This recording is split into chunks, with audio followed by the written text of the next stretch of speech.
Welcome back to another video. So in this video, I am doing my very first interview. I'm super excited because I'm going to be interviewing Trent Hamilton. If you don't know who he is, you can watch this video all the way through, or if you want to see more of what he creates, he has a YouTube channel, so you can click a link below in the description.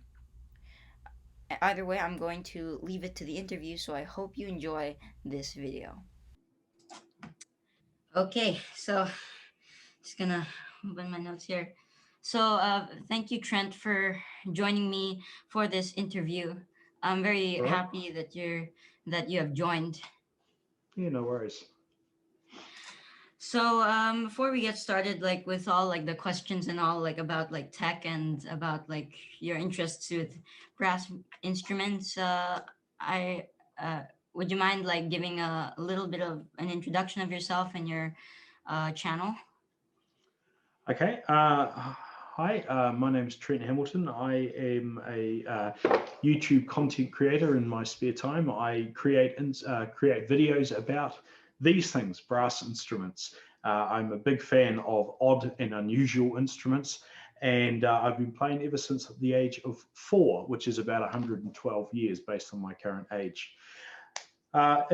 Professionally, I work in telecommunications as a technical solutions lead, and so that enables me to have these fantastic instruments that I like to share with the world in my channel. All right. So thank you, Trent, for sharing that with us. I first want to talk about like the interesting questions, like about like all the instruments in your, I believe it's called Wall of Many Things, right? Yes, my wall of many things. Yes. The first question is, was your first kind of instrument like a brass instrument? Yes, my family is associated with the Salvation Army, and we go back 5 generations in Salvation Army bands. So I was always going to be playing a brass instrument. And the very first instrument I started learning was the cornet. Took lessons from my grandfather when I was 4 years old. Um, and learned from him for a while. So yeah, the very first instrument I played was a cornet, which is sort of like a small trumpet. Oh yeah, that's interesting. I actually have like a trumpet here, and like it's a little bit smaller, right? And because I saw like on the web like there are like images of it. It's just very small, just a bit smaller. Yeah, it's the same length of tubing, but it's just wrapped up a little bit tighter so it doesn't take up as much space. It's also a little bit mellower. The tubing in it isn't as cylindrical. It gets bigger more gradually throughout the length of the instrument, and it creates a slightly warmer sound. Of course, me as a 4-year-old trying to play a cornet, it sounded awful. So, if I was to try and play the two now, you'd hear a difference. But back then, it would have just been awful. So. Oh, that's very interesting. Thank you. So next is like which instrument in your Wall of Many Things is like your most favorite? That's a really, really hard question to answer because I've got a lot of very unusual instruments, and some of them are unusual for different instruments. Some of my favorites, I won't narrow it down to one, but hold on, my headphones. Yeah, take your time. Um, one of my one of my favorites is this one here. And the reason why this is one of my favorites is because it belonged to my grandfather. It's an 1885 horn made by Besson. I think it's a vocal horn. It's a particular type of vocal horn. If it is a vocal horn, I'm not actually sure because of how old it is. It's just a little bit unusual. So that one's one of my favorites. I've got a couple of unusual trumpets up here that is just slightly out of shot that are quite unusual because one of them I made myself out of bits, which is my trumpet that's got 6 valves. It Wow. doesn't work, but it's visually interesting. So And you I've made also it like from scratch, right? so there's you can see it. It's got 6 valves up in the corner. The second instrument, and the one I'm pointing to here, it's got 6 valves. I got two really bad trumpets and made Yeah. one big one out of it. So it Oh, was I think like I watched that video on YouTube. You made like a six valve trumpet. It was called. yes, yep, that's the one. And then right next to it, I've got a Couturier conical bore instrument, and that one's quite special because it's very, very rare. Just like this Besson harmonic cornet here, there are very, very few of them, and that's both of those are well over 100 years old. So I've got quite a few favorites here. They're on my wall of many things because they're interesting, and some of them are sentimental as well. Oh wow. So thank you. That looks like a very big collection, like especially for like all of those old instruments. Let me show you something. Oh wow, you have like a ton of cases. Like do you put any like are any instruments still in like in those cases, or you just put all of them and mount them onto like the wall? None of those cases are empty. Oh. I have over 100 brass instruments in my collection. Oh wow, that seems like a lot for like a person who really loves like brass It and is, it is kind of a lot, and I've also got more out in the garage and some other places as well. My wall of many things is like not even a quarter of my collection. so thank you again. Here's an interesting question. Like which instrument in like the wall of many things is like the rarest to find? Ooh, see, I don't.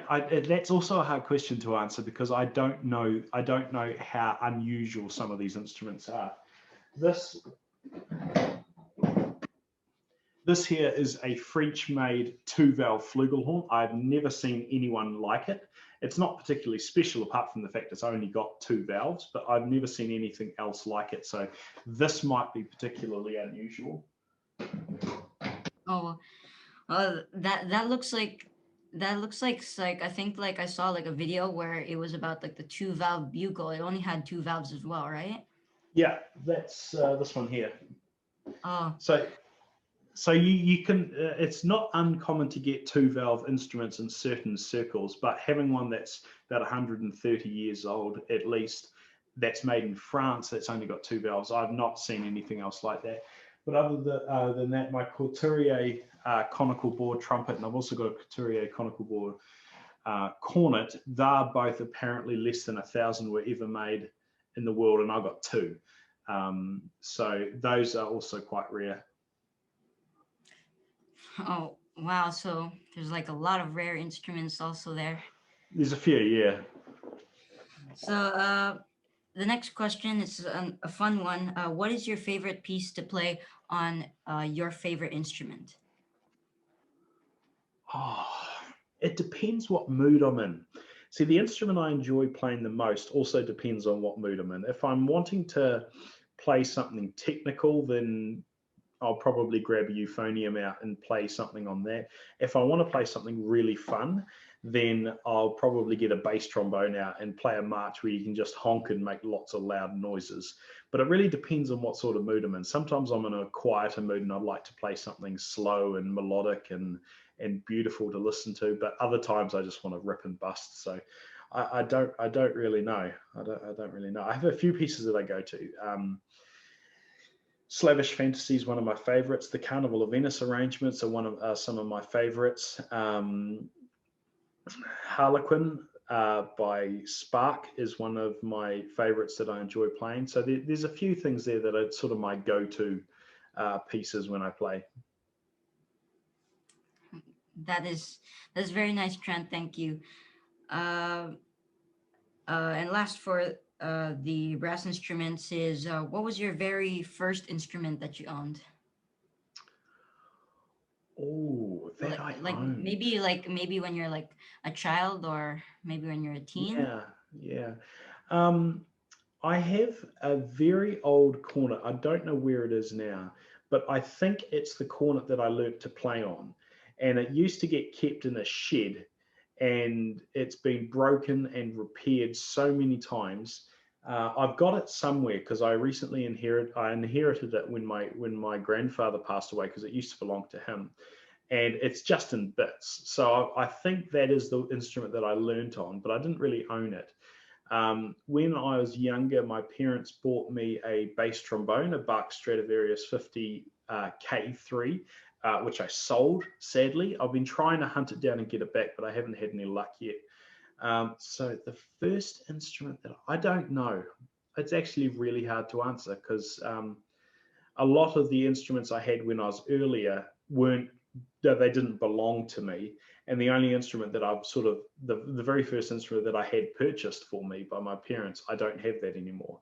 But I do have some instruments that are the same as ones that I used to have. Like, for instance, I've got a Blessing trombone, a Blessing, I think it's a Scholastic or a Blessing Artist trombone, which is something I used when I was learning trombone when I was 7. It's not the same one, but it's the same model. Yeah, so yeah, I'm not too sure how to answer that one. Yeah, and how do you like make your wall of many things? Like, how do you like, do you put like a big piece of paper and then you just hang them on the wall? So no, there's I think a few photos on my Instagram page where I showed how I was building it. But basically, this wall used to be the outside wall of the house that I live in, and then the previous owner built the room that I'm in now, and they used it as a workshop to build model boats and mandolins and ukuleles and things because he was quite interested in woodworking. So I've converted it into my music room. So this wall here, there's some pieces of framing timber that I screwed into the wall, and this is some 18 mil thick plywood that I screwed into that. So there's 2 sheets that run horizontally, one above each other. And then I painted it grey, as you can see, and then all the instruments are hanging up with hooks that I've screwed into the plywood. It looks like a very, very clean setup. I personally like it like when looking it through here. Yeah. I've had quite a few different walls of many things as I've moved and redone sets over the years. My first videos, I never had any sort of reasonable background or anything on them, and then I moved into I changed this part of my garage that I used to film in, and I had a corner. In that corner, I had the instruments just hanging from pieces of string and things like that. So this is about the 3rd or 4th different iteration of my wall of many things, and I think it looks reasonably effective. Well, thank you for answering my questions, Trent. Now let's. I'm going to move on to my tech-related questions, like the tech that you use, like every Yep. day, like to make your YouTube videos, or when you wake up in the morning and you just pick up your phone, things like that. All right. So first, like, how did you start making your YouTube videos? Initially, they were just recorded on my phone. So I'm an Apple user. And I used to use Android quite a bit, particularly for work. But I sort of wanted a phone that just did what I wanted it to do. And I found with Android, I had to keep fiddling with it to try and get it set up just how I wanted it, and I couldn't be bothered with that. So I've been using iPhones pretty much for the last few years, and my first videos were recorded on an iPhone. Then I got I think it was a Canon 750D or 650D. It might be a 750D. There's a lot of models there. Yeah, there's lots of them. So it's a reasonably. It was new probably about 3, 4, maybe 5 years ago. And so I moved to using that for my videos. That's shot in 1080p at, I think, 30 frames a second. And then I moved up into an actual camcorder, which shot at 1080p at 60 frames a second. So I used that for a little while. I don't know what model it is. It's all packed away now. But now the thing that I use for my filming is a Lumix 4K 30 frames per second mirrorless DSLR camera. So I use this one. What is there a model number on it? I don't know. Some people Where would did you get memorize. that one? Like, where'd you get that specific Lumix camera? I actually bought it secondhand off an auction site here in New Zealand. So we've got a website called Trade Me. It's sort of the equivalent to eBay, except just for New Zealand. And I bought it off there secondhand. As far as the sound stuff is concerned, I've gone through a whole bunch of different things over the years, but now the microphone that I use for recording my instruments is a Shure SM57. This was bought brand new. This was quite expensive, but this is the microphone that I use for recording my audio from my instruments, and it's on a sort of bracket thing, so I can move it around to where it needs to go, so I can have that readjusted. For my voice, I tend to use this. This is a Boya microphone with a windsock over the front. And this just sits on a little microphone stand like that, and it sits on the desk in front of me. Because what you So, can't see when you what you can't see from viewing me is that sitting right in front of me is a little table. It's got wheels on it, and I've got on that a computer. I've got the microphones mounted to this table, and I've got my mixing desk as well as a big monitor. So you're currently looking at me through a webcam that's sitting on top of my monitor.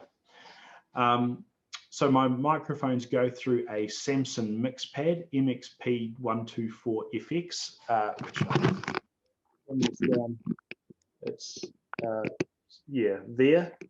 wow. So like that's where you control like the audio for. Yeah. So this here is the table. So I've got my keyboard, I've got my mix desk, I've got my monitor, and obviously I'm holding the webcam. But you've got this clamp up here which is on it. Yeah, the table was a little bit longer. I'd show you a bit better, but as good as I can do. Yeah, those are very interesting pieces of technology. Thank you, uh, Trent, for sharing that. So next, we have, what old piece of technology did you own and remember? Like maybe like a vintage piece of tech.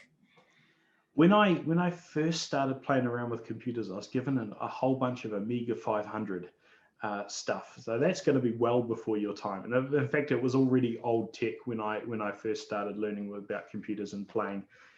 So I had a couple of Amiga 500s I used to play with the little floppy disks, and everything was run on floppy. You didn't have any internal memory. But I've also collected a few bits because I'm quite interested in technology, particularly some of the older technology. So in my garage up in our storage loft, I have a bunch of old laptops. Some of them are just green screen terminal laptops, very, very old stuff. And I've also got a very old Windows 7 tablet, which has actually got a laptop hard drive in it, and it's this massive, big, bulky thing. But I've always been interested in technology, so I've got quite a few things in my collection. So like you make some DIY projects with the laptops and the computers you have in your garage.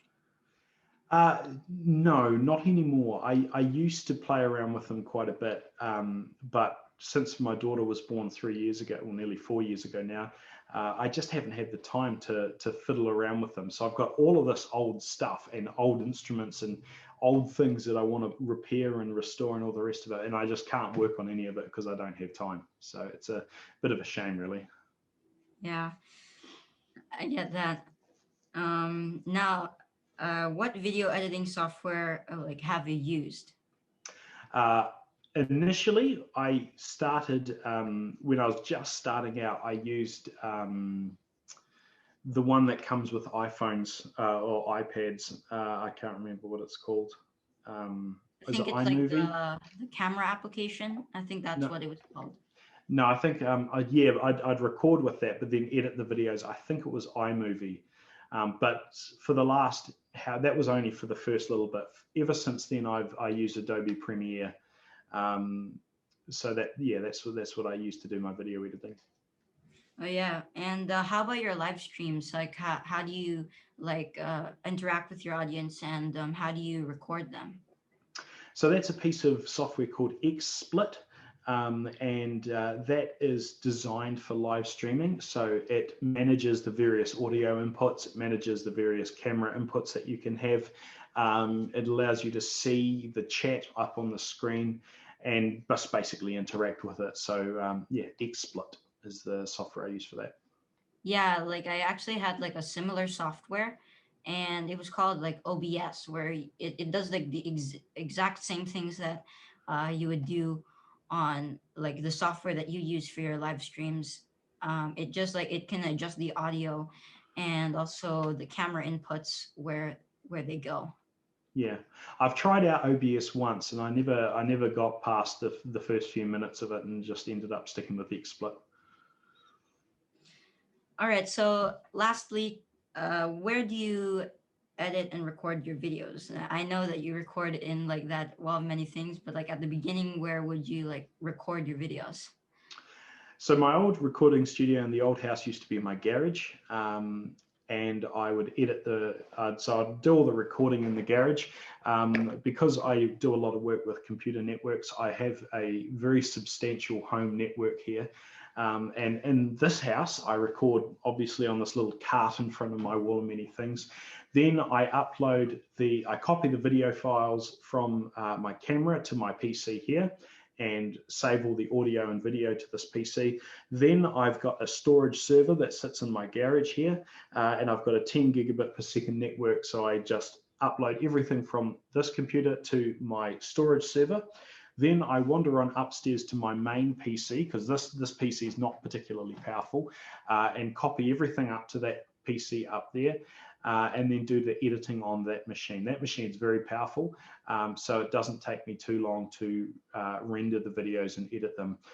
Once I've done that, I'll upload the final results to YouTube from my PC upstairs, and then save everything back to my storage server, so that if I ever need it again, I have a copy of it. That's pretty great, Trent. And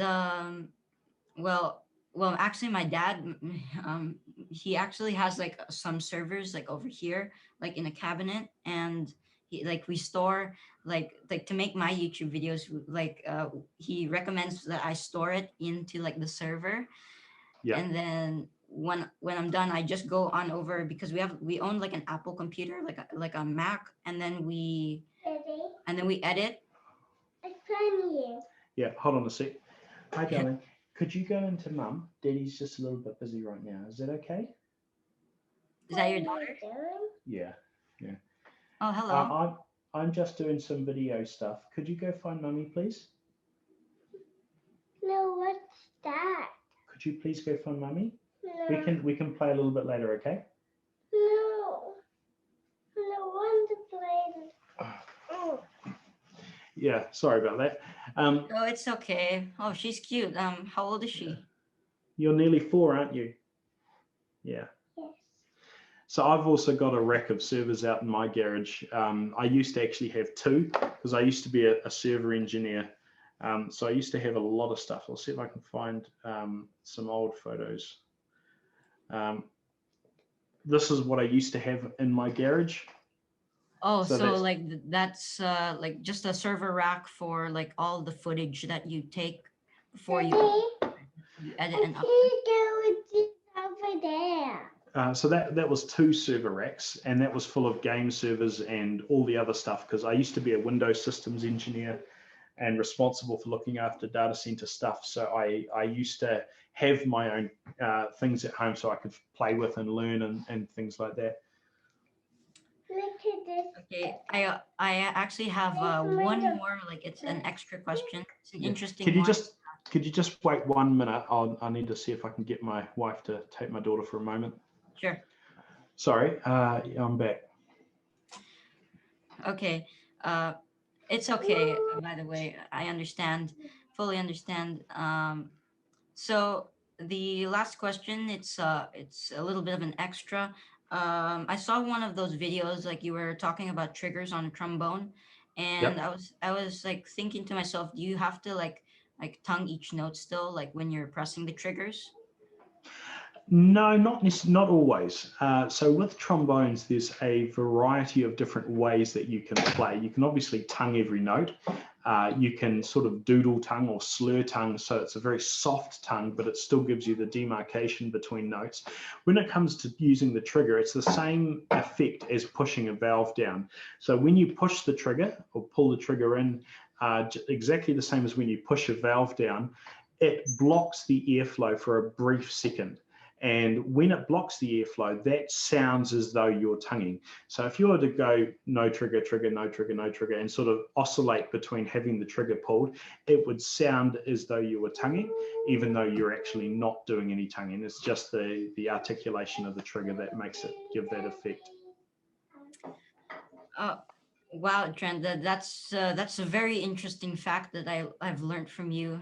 Thank you for being on this interview, Trent. I hope that you enjoyed it as much as I did. I really did enjoy talking to you, talking about like the brass instruments and the tech. You're very welcome. All right. So thank you so much again, and I hope we can do this again sometime. Yeah, sure. Yeah. Thank you.